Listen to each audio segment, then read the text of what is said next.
Assalamualaikum Sobat Seekers, kembali lagi di podcast Cari Cara, Temukan Jalanmu. Oke, seperti janji kita di episode sebelumnya bahwa kita akan mengundang para pengusaha yang memang sudah mumpuni di bidangnya dan juga mereka bukan hanya akan membagi pengalaman tentang kesuksesannya, tapi juga tentang kisah-kisah gagalnya. Dan tentu hari ini saya tidak sendirian, saya bersama sahabat saya, Coach Ica. Halo Bro Asa. Sehat, Coach? Sehat, alhamdulillah nih, lagi mencari. Lagi mencari, makanya hari ini gua mengundang pengusaha di bidang WO, Wedding Organizer. Oke. Dan itu sebenarnya buat lu sih nanti. Oh, buat gue nih, project buat gue. Cari jodoh. Cari jodoh. Cari jodoh. Jadi ini carinya WO-nya dulu ya, bukan dulu, jodohnya ya. Tapi WO ini dia bukan hanya bisa nyariin, WO ini bukan hanya bisa mengarrange pernikahan kita, Chan. Iya. Tapi juga bisa nyariin jodohnya buat lu. Oh gitu. Jadi daripada cari jodoh dulu, mending cari WO-nya dulu, baru dicariin jodohnya gitu. Wah, ini konsepnya menarik banget nih. Jadi paket hemat, all in one. Paket hemat gitu ya, udah all in gitu ya. All in. Oke. Pokoknya lo jadi project pertama nanti. Boleh, siap gue. Oke, kita undang ya. Ya. Oke, kita perkenalkan Mahanika. Apa kabar, Mas Edar? Alhamdulillah. Kok yang jawab? Masih grogi. Berarti udah kompak ya? Udah kompak. Jadi kalau partnernya nggak respon, langsung dia yang merespon. Oh, keren. Saling menutupi. Iya benar. Coach Tian, apa kabar, Coach Tian? Alhamdulillah Bang. Ini ada dua coach di sini. Dua coach ya. Yang sama-sama ganteng. Widih. Masya Allah. Oke. Chan, ini jadi mereka ini pengusaha wedding organizer. Oke. Backgroundnya dari dua background yang berbeda. Yang satu backgroundnya MC, Coach Chan. Yang satu backgroundnya trainer. Jadi mungkin nanti Coach bisa kasih pandangan tentang partnership, bisa dari berbagai background ya. Oke, kita langsung ngobrol-ngobrol aja kali ya, Coach ya. Lanjut. Oke, Mahanika ini kan kita udah baca nih ya profilnya Mahanika. Menurut gua dan Coach sih unik karena satu berfokus kepada Muslim wedding, yang kedua ada service-service yang memang tidak ada di tempat yang lain, seperti ada konseling yang diwajibkan sebelum menikah, seperti kajian pranikah. Kemudian ada juga service nama bayi, ya itu lucu banget. Jadi kalau udah punya anak, kita bisa request gitu ya mau nama bayi apa, dan juga berbagai macam service-service yang lain gitu ya. Nah, mungkin pertanyaan saya yang pertama gitu, sejak kapan Mahanika berdiri dan kenapa pilih bisnis WO gitu? Ini kawan saya yang jelasin nanti. Iya, silakan. Sejak kapan Mahanika berdiri? Jadi kalau Mahanika itu sendiri diperkenalkan kurang lebih 2020 akhir, atau mungkin bisa dibilang 2021 aja kali ya, lebih aman. Jadi dari 2021 Mahanika diperkenalkan. Pas pandemik tuh ya? Pas pandemi. Wow. Satu pandemi ya. Pandemik. Iya. Masih apa suasana ya? Masih banyak yang pandemik ya. Masih terbatas banget lah geraknya. Iya, justru pada saat lagi situasinya orang susah nikah justru ya. Iya. Ya kan? Karena lagi pada di rumah aja ya. Iya. Kenapa malah pikirannya WO tuh, Mas Edar? Jadi kenapa kepikirannya WO? Yang pertama, saya sendiri backgroundnya memang di wedding, MC wedding, itu udah sekitar 10 tahun sampai dengan tahun ini. Jadi ngerasa bisa secara kemampuan dan juga pengalaman, maka kenapa enggak bikin WO sendiri, karena banyak hal yang pengen saya terapkan di bisnis WO sendiri tapi tidak bisa saya terapkan ke WO orang lain. Jadi mending saya bikin sendiri.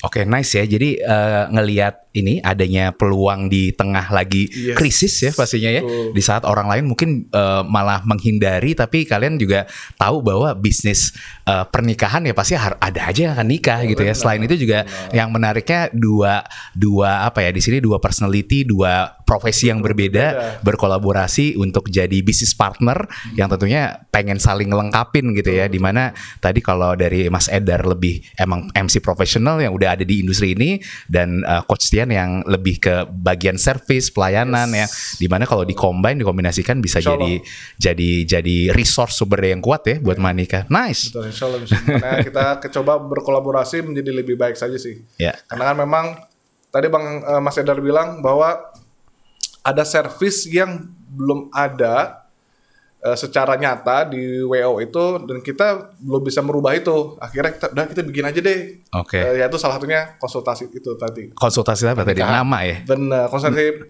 Jadi sebelum menikah setiap pasangan harus konsultasi dengan ustaz. Oh, konsultasi sama Nanti ustadznya dijelasin dulu. juga sama- Wih, itu salah satu servisnya ya. Jadi memang kalau misalnya bisa saya tambahkan, jadi di wedding itu kan sakral ya, pernikahan itu sakral gitu. Harapan semua orang tentu menikah itu sekali seumur hidup.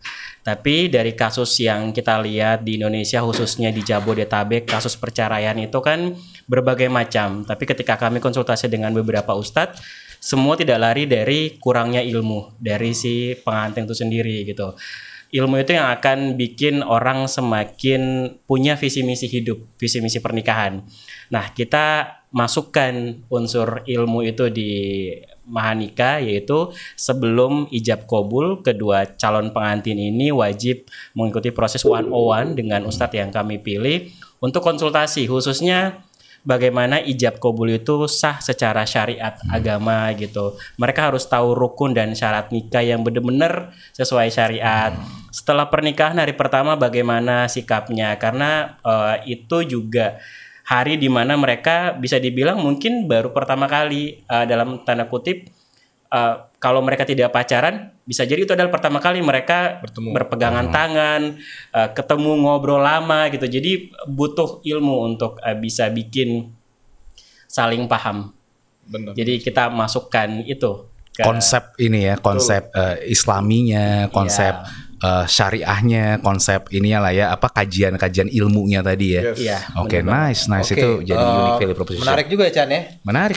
Jadi ada servis yang mungkin nggak ada di WO lain. Bener, biasanya kalau WO lain kan memang udah ada ini ya, udah ada niatan menikah lebih untuk pengurusan administratif pernikahannya hari H aja, aja, hari H aja gitu. Tapi kalau ini ada value lebih ya, Betul. yaitu terkait tadi ya, terkait supaya persiapan membina hubungan pernikahan ke depannya gitu, supaya ini ya langgeng gitu kan. Dan Oke, ini sih mungkin sama kalau ya. misalnya bisa ditambahin, sebenarnya di Jakarta sendiri, Jabodetabek kan banyak banget ya seminar-seminar pranikah, kajian jodoh gitu. Cuman kan memang kita kalau datang belum tentu kita punya kesempatan untuk bertanya secara langsung, dan belum tentu juga hal yang Sensitif gitu ya. sensitif itu ditanyakan di publik. Jadi kami coba untuk adakan ini di paket kami sehingga mereka bisa bertanya leluasa gitu, tanya apa saja.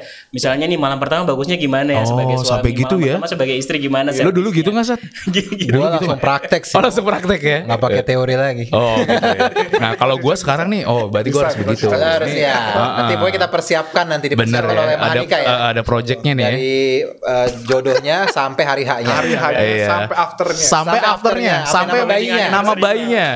Oke. Oke, Waduh. sebelum kita masuk lebih detail tentang Mahanika, pengen ngobrol tentang hubungan mereka berdua nih, Coach. Gitu kan. Apa tuh? Jadi Mas Edar ini kan katanya pernah gagal dalam bisnis ya. Ada trauma yang mendalam gitu kan. oke. Jadi traumanya gagal bisnis, bukan ditinggal pasangan. Kan, Coach. Itu juga Beda sama gue ya. beda. Beda sama gue. Kalau gue kan berapa kali gue ditinggal pasangan Iya, ya. gue 4 kali sih ya. 4 kali ya. Dan kayak 3 dari lu. Nah, bener 3 dari gue. Itu Iya, yang ini ketahuan. sahabat lama gue banget. Iya, Itu yang ketahuan, Bang. Itu yang ketahuan. dari channel. Pokoknya dari gue aja 3 gitu. Iya, itu kayaknya kemungkinan karena konsepnya balik lagi nggak ada konsep tadi. Betul. Iya, sekali. jadi kurang berkah. Iya. Makanya gitu bener tadi sih. harus cari WO-nya dulu. Ya. Ya kan? Jualan ya, masuk. Masuk, Kak. Temukan jalanmu, cari cara. Oke. Terus kenapa waktu itu memilih Tian? Atau Tian yang dipilih atau Tian yang memilih Edar? Kita nggak tahu. Apa saling memilih? Kita nggak ngerti. itu tadi ya, maksudnya kalau kita berilmu kita akan bisa enak menjalani hidup ya tentunya. Jadi kalau gagal dalam bisnis iya gitu, tapi menyerah sih insya Allah enggak ya. Sampai saat ini masih terus semangat karena semua itu proses yang bikin kalau saya pribadi kuat sampai sekarang. Nah, alasan milih Tian sebenarnya ini panjang banget sih, hampir 4 tahun prosesnya gitu. Jadi saya tuh sempat 4 tahun. 4 tahun. Risetnya apa? Karena Analisis. punya trust issue sama orang. Pertama Tian tuh ada sahabat, Jadi digantungin 4 tahun. Tian. Parah ya, di ghosting 4 tahun. Jadi karena punya trust issue, jadi saya ngerasa kalau sahabat terlibat di bisnis bareng takutnya nanti malah jadi tidak baik Nggak bersahabat persahabatannya lagi. gitu kan. Betul. Cuman saya sempat nanya sama Ustadz gitu, nanya sama Ustadz, di Islam itu ada nggak sih aturan atau misalnya cara memilih partner bisnis dan cara memilih karyawan? Terus katanya ada di Al-Quran dan hadis, tapi saya lupa ayat berapa, tapi ada. Katanya kalau mau nyari partner bisnis itu yang paling utama itu amanah.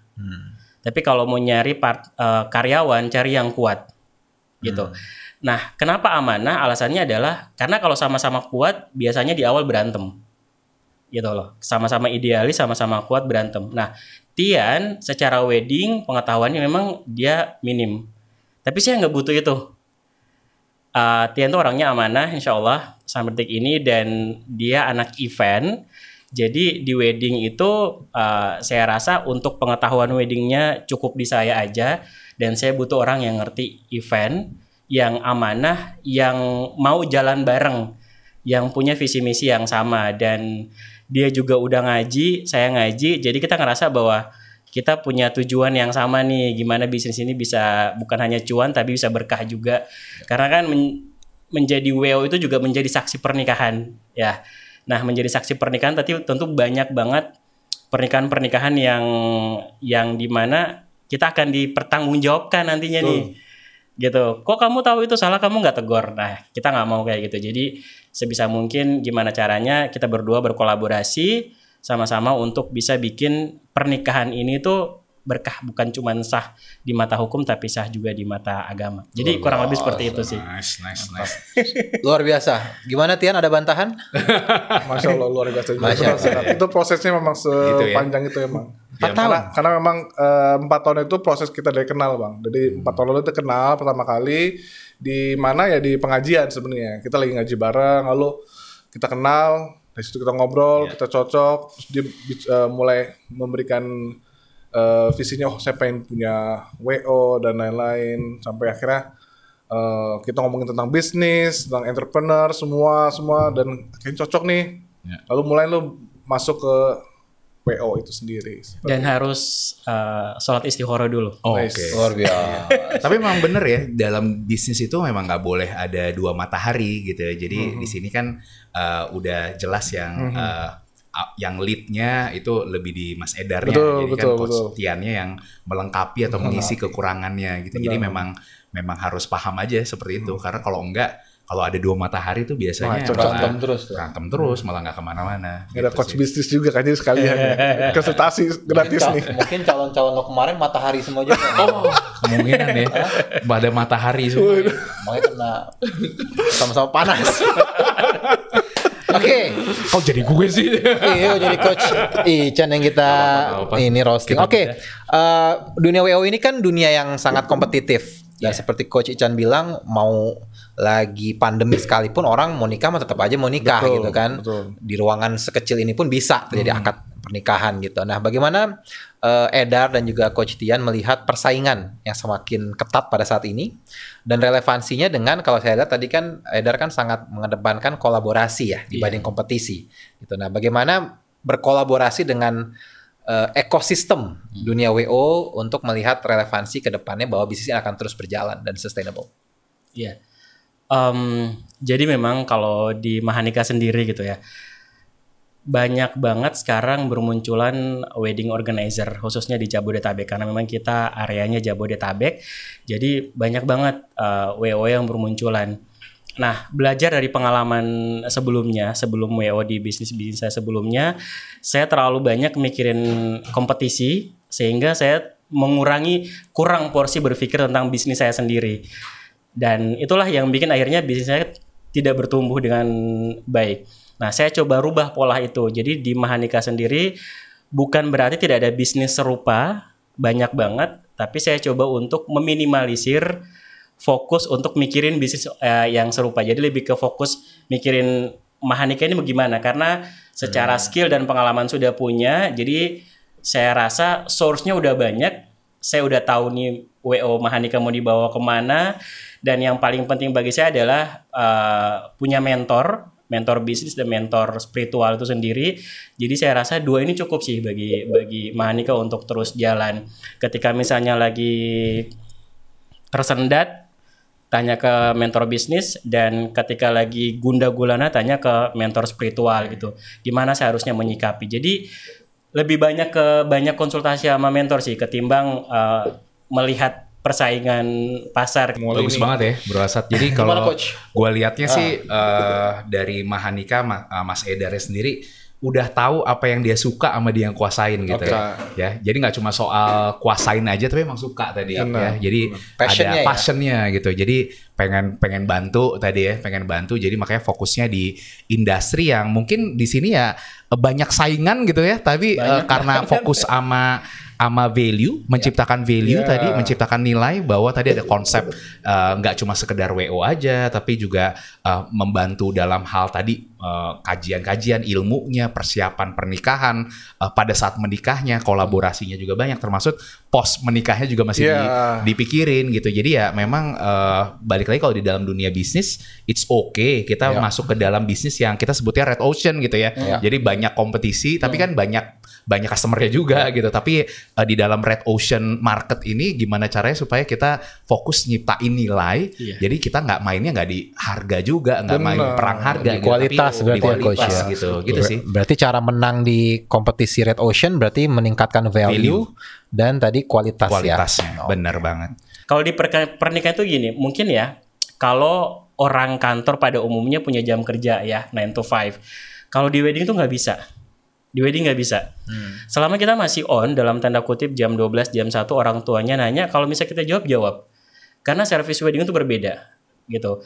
Bisa jadi orang tuanya sibuk di Senin sampai Jumat, mereka hanya punya waktu di Minggu atau Sabtu gitu. Atau mungkin mereka di siang hari sampai sore sibuk, mereka hanya punya waktu di malam. Nah, kita harus paham itu gitu. Kita harus paham itu dan harus siap gitu. Dan sejauh ini saya merasa tidak terbebani. Alhamdulillah, maksudnya awal-awal emang terbebani, tapi lama-lama ya itu ya mungkin passion tadi ya, dan semakin senang, semakin tahu ketika ada kesulitan pasti ada kemudahan gitu. Dan ternyata Wisnu itu beda sama bisnis yang lainnya, kita nggak bisa nyamain gitu. Kita nggak bisa hanya menerima permintaan dari calon pengantin, tapi harus tahu maunya bapak ibunya apa, termasuk maunya neneknya apa. Tapi ada tahapannya. Contoh misalnya di Mahanika, grup keluarga itu hanya akan ada di 2 bulan atau 1 bulan sebelum acara. Tapi sebelumnya awal-awal itu kita hanya menerima masukan dari calon pengantin, yang dimana calon pengantin itu adalah perantara dari keluarganya masing-masing. Gitu. Karena kenapa? Karena kita pengen samain visi misi. Nanti setelah itu, kalaupun ada perubahan-perubahan sedikit dari keluarga, selama tidak mengganggu visi misinya atau wedding dreamnya, ya kita jalani. Itu konsep yang benar sih, dalam artian kalau yang namanya bisnis itu harus banget yang namanya memahami segmentation atau target dari calon customer ya. Jadi kalau memang tadi ya waktunya cuma ada malam, cuma ada weekend, ya itu memang harus dilakukan gitu ya. Kalau emang resource-nya, operationalnya ditambah ya lakukan, karena memang kalau yang namanya bisnis kan kita harus customer point of view ya. Jadi lihat dari customer point of view yang harus diutamain sih. Kalau perlu habis tahajud dibalas habis tahajud. Oke, Tian, Coach Tian. Senyum mulu dari tadi. Mau nyari jodoh juga Coach Tian? Lagi mikirin jodoh yang cocok nih buat Coach Ican. Tapi dia kemarin ngirimin 2 loh, Chan. Udah kirimin ke HP lo, udah gue filter tapi gimana? Kayaknya belum ya? Belum. Lo nilai sendirilah. Nanti ya. Oke, nggak mau ditampilin nggak? Mau tampilin? Ya boleh aja kalau mau tampilin. Boleh tampilin? Mau di-spill kali, mau di-spill dulu nih. Mau di-spill, 1 pakai kerudung, 1 enggak sih? Yang pakai kerudung ini, yang pakai kerudung nih. Bukan ya. Oke, Coach Tian. Ini kan Coach Tian ini anak event banget nih kalau kata Edar gitu ya. Mungkin bisa sharing pengalaman tadi, kan ada beberapa yang sangat detail banget tuh, sedetail apa sih gitu kan. Dan kemudian banyak Brazil kan seperti aku bilangin tadi. Apa request yang paling ngeselin lah dalam tanda kutip, atau BM lah banyak mau dari customer.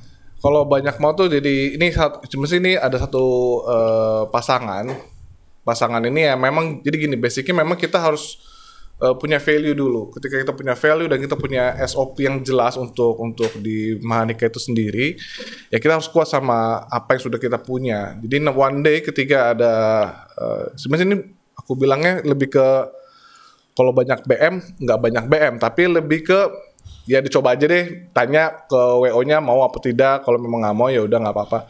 Negosiasi itu wajar lah, karena dalam dunia bisnis kan negosiasi itu sesuatu yang memang lumrah. Kalau yang paling seru sih sebenarnya ini aku bilang seru sih. Yang paling seru itu ketika ada pasangan sudah masuk ke dealing, terus sudah dealing minta turunin harga lagi. Nanti udah turunin harga, udah kita udah jelasin apa saja yang dibutuhkan. Nanti minta tambahan servis. Nanti kalau udah tambahan servis sudah, nanti bisa nggak ini yang mahar ini di provide oleh WO. Jadi permintaan-permintaan seperti itu yang kita dari WO itu harus kuat secara fondasi. Jadi nanti kita bisa memberikannya pun reply jawabannya pun yang tidak menyakiti hati si klien-klien kami. Karena kan baik lagi ini sebenarnya kalau service itu kan hubungan antara manusia ya. Jadi kalau hubungan manusianya baik, kalau kita senyum, kita ngomong kasar pun tanda kutip, diterimanya pun jadi lucu. Tapi ketika kita ngomong kasar tanpa menggunakan mimik wajah yang benar, dan maksudnya cemberut seperti itu, kita ngomong baik saja. Kalau kita ngomong cemberut, pasti jadinya salah. That's why kalau dibilang yang paling seru sih itu yang paling seru gitu. Karena setiap orang berbeda. Bener. Yang penting tahu batasan sih dalam service. Jadi ibaratnya tetap harus ada batasannya kan. Betul. Karena kan this is a business kan. Jadi nggak mungkin semuanya di entertain juga requestnya. Kalau nggak malah boncos. Oke, Mas Edar, WO ini kan bisnis yang melibatkan banyak pihak dan nggak bisa berdiri sendiri gitu ya. Ada entertainment, ada dekor, ada panggung dan lain-lain. Nah, gimana caranya berkomunikasi dengan berbagai vendor itu? Kemudian mungkin gue juga pengen tahu dari mulai awal klien order sebagai kliennya Mahanika, prosesnya seperti apa? Dan pernah nggak kerjasama dengan WO lain dalam satu acara? Oke, siap. Jadi kalau di Mahanika sendiri itu kami itu ada organizer on the day paket, salah satu paketnya. Jadi maksudnya adalah klien hanya pakai jasa kami untuk organizing event mereka, wedding mereka di hari H aja.